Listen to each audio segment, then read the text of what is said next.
ఆదికాండము 3:22 2 లైనండి. ఆదాము మనలో ఒకని వంటి వాడాయను, కాబట్టి మనమందరము దేవుని యొక్క పోలిక.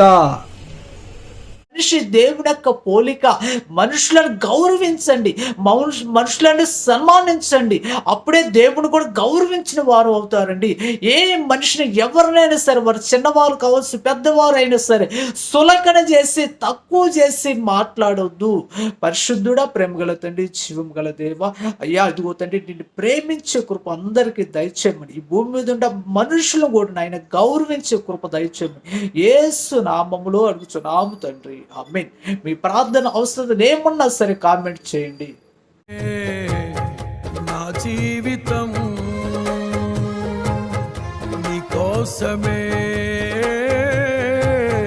నా జీవితం కరుణా సంపన్నుడా, ధీరుడా, సుకుమారుడా, నీ ప్రభావ మహిమలనే నిరంతరం నేను ప్రకటించెదా.